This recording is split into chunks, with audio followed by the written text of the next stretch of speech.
దుఃఖ్ కా అధికార్. క్రాంతికారి కవి అంటే విప్లవాత్మకమైన రచయిత అయిన యశ్పాల్ గారి ద్వారా రాయబడిన ఈ కథ సమాజంలో పేద ధనిక వర్గాలు లేని సామాజిక సమానత్వం గురించి మరియు అంధవిశ్వాస్ అంటే మూఢనమ్మకాల గురించి తెలియజేస్తుంది. కథ ఆరంభంలో లేఖక్ మనకు పోషాక్ గురించి చెప్తున్నాడు, అంటే వివిధ వస్త్రాల గురించి చెప్తున్నాడు. మనుష్యోं के पोशाक उन्हें విభిన్న శ్రేణిयों में बांट देती है. మనిషి యొక్క వస్త్రాలు వివిధ శ్రేణులలో మనల్ని పంచుతుంది. అంటే పేదవారు, ధనికులు, వివిధ మతాల వారుగా మనల్ని వేరు చేస్తుంది. పోషాక్ ही समाज में मनुष्य का अधिकार और दर्जा निश्चित करती है. వస్త్రాలు సమాజంలో మన అధికారాన్ని, మన యొక్క స్థాయిని నిర్ణయిస్తాయి. जब हम किसी निचली श्रेणियों के लोगों की अनुभूति या दुख को समझना चाहते हैं, ये पोशाक हमें बंधन और अड़चन बन जाते हैं. ఎప్పుడైతే మనం మనకన్నా పేదవారి యొక్క దుఃఖాల్ని, అనుభూతుల్ని తెలుసుకోవాలనుకుంటామో అప్పుడు ఈ వస్త్రాలు మనకు ఆటంకం కలగజేసి మన స్థాయిని గుర్తు చేస్తూ మనల్ని ఆ దుఃఖాన్ని తెలియచేయకుండా ఆపేస్తాయి. ఇదంతా రచయిత ఎందుకు చెప్తున్నారంటే, ఏక్ బార్ बाजार में एक अधेड़ उम्र की औरत फुटपाथ पर बैठकर खरबूजे बेचती हुई रो रही थी. బజారులో ఒక మధ్య వయసు ఉన్నటువంటి ఒక ముసలామె ఫుట్పాత్ పైన పుచ్చకాయలు, ఖర్బూజే అమ్ముకుంటూ ఆమె చాలా బాధపడుతూ ఏడుస్తూ ఉంది. पास पड़ोस के लोग उसे घृणा की नजरों से देखते हुए बुरा भला कह रहे थे.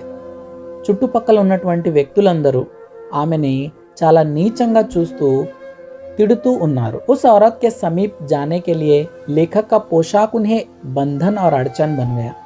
ఆ మహిళ దగ్గరకు వెళ్ళడానికి, ఆమె దుఃఖాన్ని తెలుసుకోవడానికి రచయిత యొక్క వస్త్రాలు ఆయన్ని ఆపేస్తున్నాయి. అందుకే ఆయన ముందు వస్త్రాల గురించి మనకు చెప్పారు. तब जाकर लेखक ने पास पड़ोस के दुकानों से उस औरत की कथा को जानते हैं. చుట్టుపక్కల ఉన్న దుకాణాల్లో రచయిత ఆ ముసలావిడ యొక్క కథను ఈ విధంగా తెలుసుకున్నారు. उस औरत को 23 वर्ष का एक जवान लड़का था. उसका नाम था भगवाना और उसकी पत्नी और बेटा बेटी भी थे. ఆ ముసలావిడకి 23 సంవత్సరాలున్న భగవానా అనే పేరు గల ఒక కొడుకు ఉన్నాడు. అతనికి భార్య, 2 పిల్లలు ఉన్నారు. लड़का उनके छोटी सी जमीन में कचियारी का काम करके परिवार का पालन पोषण करता था. భగవానా తనకున్న చిన్నపాటి భూమిలో కచియారి అంటే కూరగాయల్ని పండించేటువంటి పని చేసి తన కుటుంబాన్ని పోషించుకునేవాడు. एक दिन जब भगवाना खरबूजे तोड़ रहा था तो गीली मिट्टी में बसा हुआ एक सांप आकर उसे ढंस लिया. ఒకరోజు భగవానా పుచ్చకాయలు కోస్తున్నప్పుడు అక్కడే బురద మట్టిలో నిద్రిస్తున్న ఒక పాము అతన్ని కాటేసింది. भगवाना को देखते ही उसकी बुढ़िया माँ पागलों की तरह भाग कर झाड़ फूंक करने वाले ओझा को बुला लाई.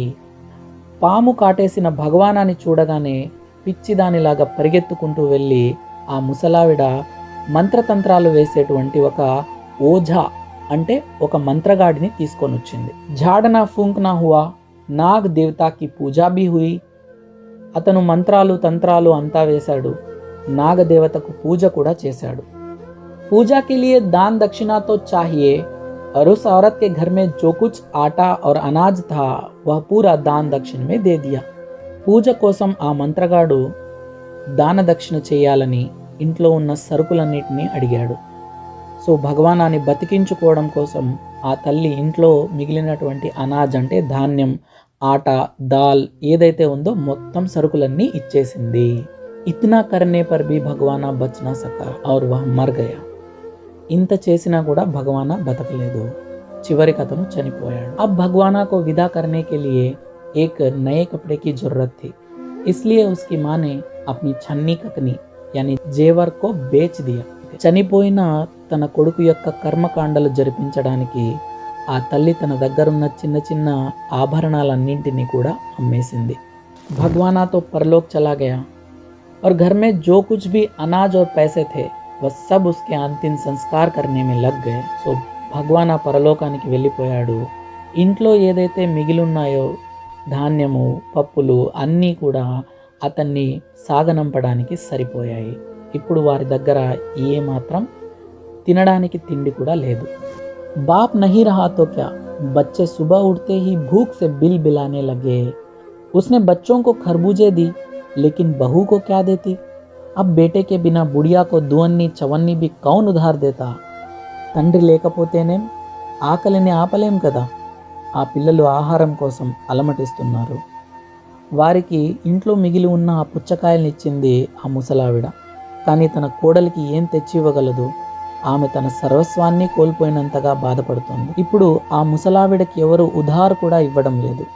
ఉధార్ అంటే అప్పు. ఎందుకంటే ఇంట్లో సంపాదించే ఏకైక దిక్కును ఆమె కోల్పోయింది. అందువల్ల ఆమె పైన నమ్మకంతో ఎవ్వరూ అప్పు కూడా ఇవ్వడం లేదు.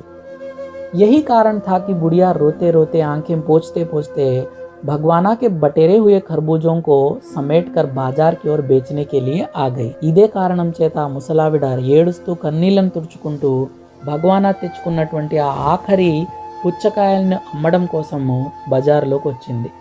इस दुखद कहानी को सुनने के बाद लेखक को अपने पड़ोस में होने वाली एक सम्भ्रात महिला की याद आई. ఇలాంటి బాధాకరమైనటువంటి ఆ ముసలావిడ స్థితిని విన్న తరువాత రచయితకు తన పొరుగున ఉన్నటువంటి ఒక సంభ్రాత్ మహిళ అంటే ధనిక మహిళ గుర్తొచ్చింది. ఆవిడ కొడుకు కూడా ఇలాగే ఈమెలాగే చనిపోయాడు. కానీ ఇద్దరి దుఃఖం ఒక్కటే కాదు. ఎందుకంటే सम्राट महिला के पास दो दो डॉक्टर रखे हुए थे. जब भी उस महिला को बाधा होती थी उसका इलाज करने के लिए वहाँ डॉक्टर तो मौजूद थे. ఆ ధనిక మహిళను చూసుకోవడానికి ఇద్దరు డాక్టర్లు ఉన్నారు. ఎప్పుడైతే ఆమెకి బాధ కలుగుతుందో ఇక్కడ వాళ్ళు తీర్చడానికి ఇద్దరు డాక్టర్లు ఉన్నారు. और शहर के कई सारे लोग उस सम्राट महिला को संभालने के लिए आते थे. అంటే చుట్టుపక్కల ఉన్నటువంటి ఎంతోమంది ఆమెను ఓదార్చడం కోసం వారి ఇంటికి వచ్చేవారు. यहाँ लेखक इन दोनों दुखों को अंदाजा कर रहे हैं. అంటే రచయిత వీళ్ళిద్దరి దుఃఖాన్ని అంచనా వేస్తూ ఇద్దరి దుఃఖాన్ని పోలుస్తున్నారు. अमीर लोगों के पास दुख मनाने का समय और सुविधा दोनों होती हैं. वे इसे अपना अधिकार भी समझते हैं. जबकि गरीब बहुत विवश होते हैं. वे रोजी रोटी कमाने में उलझन में लग जाते हैं और अपना दुख मनाने का समय भी नहीं होता है और उनके पास कोई सुविधा भी नहीं होती है. ధనవంతుల దగ్గర తమ దుఃఖాల్ని తెలియచేసే సమయం, సౌకర్యం రెండూ ఉంటాయి. అదే పేదవాళ్ళ దగ్గర తమ ఆకలిని తీర్చుకోవడానికే వాళ్ళ దగ్గర సమయం ఉండదు.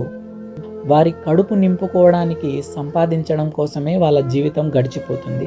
అలాంటప్పుడు దుఃఖాన్ని తెలియచేసుకునే సమయం వారి దగ్గర ఉండదు, మరియు ఎలాంటి అవకాశం కూడా ఉండదు. సమాజం కూడా ఇటువంటి వారి యొక్క దుఃఖాన్ని పంచుకోవడానికి సిద్ధంగా ఉండదు. అందుకే వారికి దుఃఖించే అధికారం లేదు.